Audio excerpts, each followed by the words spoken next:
Ndagusuje kandi nguha n'ikaze ni mu biganiro bya Mugari Media TV. Hanyuma reka aya makuru nyahere mu gihugu cy'u Rwanda nkubwira ngo ntabwo tuzi icyaroze abanyekongo. Yitwa Major General Vincent Nyakarundi, umugaba w'ingabo z'u Rwanda zirwanira ku butaka. Major General Vincent Nyakarundi yagaragaje ko ashidikanya ku musaruro w'ibiganiro by'ubuhuza bibera i Rwanda mu gihugu cyangwa mu gihe ubutegetsi bwa Repubulika ya Demokarasi ya Kongo bwatanze isezerano ryo gusenya umutwe witwaje intwaro wa FDLR, nyamara bukaba bukomeje kugorana nawo. Ni bikubiye mu kiganiro ku mateka yitegurwa ishyirwa mu bikorwa n'ihagarikwa rya Jenoside yakorewe Abatutsi muri 1994 ndetse n'urugendo rwo kwiyubaka ku Rwanda nyuma yayo. Atangiye mu gikorwa cyo kwibuka ku nshuro ya 30 Jenoside yakorewe Abatutsi mu 1994 cyabereye mu kigo cya Saint Ignace ni mu mujyi wa Kigali.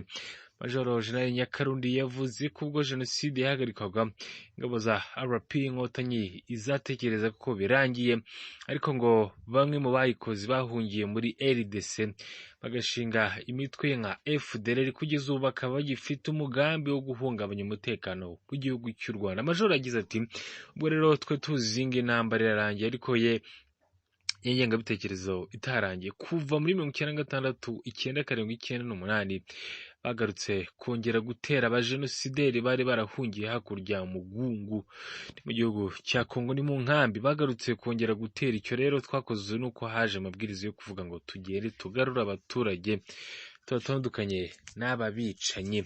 Major General Nyakarundi yagaragaje ko byari bigoye gutandukanya interahamwe ex-FAR ndetse n'abandi banyarwanda bari barahungiye mu nkambi yo mu burasirazuba bwa Kongo zirimo ya Mugunga, ariko ko byashobotse hataba barirwa muri za miliyoni bari baragizwe ingwate n'abo bicanyi.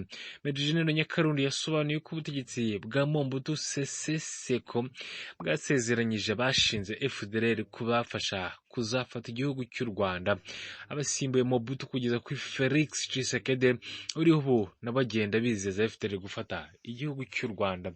Yavuze ko kandi ko ubutegetsi bwa RDC bwakomeje gukorana na FDLR butitaye ku bwicanyi uwo mutwe ukomeza gukorera abanyekongo. Major General Nyakarundi yakomeje no kuba iyo byarateje ubwiyongere bw'impunzi z'abanyekongo zirimo n'izakirwa mu Rwanda kugeza magingo aya. Impamvu bavuga ko bitoroshye nuko icyo gihe igihugu nta bushatse gifite bwo gusenya FDLR nk'uko amasezerano ya Rwanda bivuga, nyamara mu bambere ibangamiye cyane bari mu mutekano w'ibituranyi bayo. Minisitiri w'ububanyi n'amahanga wa Kongo Christopher Rutundura aherutse kuvuga ko ingabo za Kongo zitarwanya FDLR ngo u Rwanda ruyifitiye ikibazo nirwo rukwiye kuyihashya. Ni mu gihe muri Werurwe uyu mwaka Rutundura ari we wasinye ku byavuye ku nama zabereye muri Angola, yizeza ko igiye gufatanya na guverinoma ye kugaragaza uburyo biteguye kurandura FDLR imaze imyaka 30 ku butaka bwa Repubulika ya Demokarasi ya Kongo. Hanyuma nyiri gukomeza kubwira amakuru, reka mubwire ko maze iminsi mubwira amakuru ya Israel, nkubwira ko Amerika yavuze ko tuzongera kubafasha. Ati niyo ngombwa tuzirwana. Israel yasubije Amerika yikangisha kukima intwaro. Ibi ni ibihugu bikomeye biri kugenda bihangana. Minisitiri w'intebe wa Israel Benjamin Netanyahu atangaje ko igihugu cye cyiteguye kurwana cyonyine mu ntambara gihanganyemo na Hamas muri Gaza, nyuma y'uko Perezida Joe Biden yagaragaje ko bashobora guhagarika inkunga ya gisirikare. Perezida Joe Biden kuri wa gatatu yavuze ko Amerika ishobora guhagarika intwaro yari iteguye kohereza Israel icyo gihugu nikiramuka kigabye ibitero ku mujyi wa Rafa no mu majyepfo ya Gaza.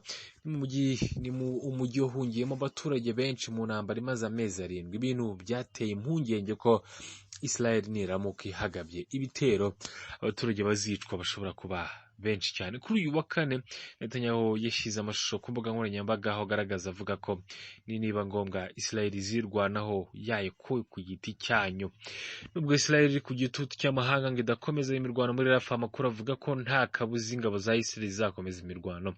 Umugaba mukuru w'ingabo za Israel Daniel Hagari yavuze ko ingabo ze zifite intwaro zihagije zo kugaba icyo gitero. Israel ivuga ko Rafa ariyo ndiri y'abarwanyi ba Hamas isigayo, bityo ko hagomba kugabwa ibitero kugeza barimbuye bagashiraho burundu. Reka ngushimire kandi nkubwira gukomeza gukora subscribe ku biganiro bya Mugari Media TV. Izera ko uzajya unogerwa n'amakuru n'ibindi byose bitambuka. Ukomeze igihe byiza nyine twa Patrick.